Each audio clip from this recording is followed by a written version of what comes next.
ാണ് ആത്മഹത്യ ചെയ്യുന്നത്. അത് പടച്ചവൻ ഇഷ്ടമില്ലാത്ത കാര്യമാണ് എന്ന് എന്റെ പ്രിയപ്പെട്ടവരെ നമുക്കൊരു തോന്നലുണ്ടായിരുന്നു, ഒരു ചിന്തയുണ്ടായിരുന്നു. അതുകൊണ്ട് ആത്മഹത്യ ചെയ്യാൻ വല്ലാത്ത ഭയമായിരുന്നു.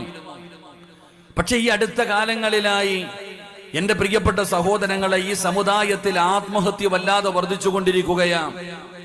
പ്രത്യേകിച്ച് ഇന്നത്തെ കുട്ടികൾ 10ാം ക്ലാസ്സിൽ തോറ്റുപോയാൽ അവർ ആത്മഹത്യ ചെയ്യുന്നു. പരീക്ഷയ്ക്ക് തോറ്റുപോയാൽ അല്ലെങ്കിൽ ജോലി നഷ്ടപ്പെട്ടു പോയാൽ എന്തിന് വാപ്പ ഒരു ബൈക്ക് ചോദിച്ചു വാങ്ങിച്ചു കൊടുത്തില്ലെങ്കിൽ, ഒന്ന് ടൂറിന് പോകാൻ ചോദിച്ചു വിട്ടില്ലെങ്കിൽ, അല്ലെങ്കിൽ വാപ്പയോ ഉമ്മയോ അടിക്കുകയോ വഴക്കു പറയുകയോ ചെയ്തു കഴിഞ്ഞാൽ അവര് റൂമിനകത്ത് കയറി വാതിലടച്ചിട്ട് ആത്മഹത്യ ചെയ്യുന്ന ഒരവസ്ഥ. എന്തുകൊണ്ടാണ് എന്റെ പ്രിയപ്പെട്ട സഹോദരങ്ങളെ? അള്ളയാരാണെന്ന് അറിയുന്നില്ല.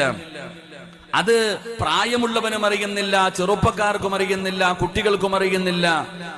ആ അള്ളാഹുവിനെ കുറിച്ച് നമ്മൾ പഠിക്കണം. അള്ളയാരാണെന്ന് നമ്മൾ അറിയണം. ആ അള്ളാഹുവുമായിട്ട് നമുക്കൊരു ബന്ധമുണ്ടാക്കിയെടുക്കുമ്പോഴാണ് നമ്മുടെ ജീവിതത്തിൽ വലിയ മാറ്റങ്ങൾ വരുത്താൻ നമുക്ക് കഴിയുന്നത്.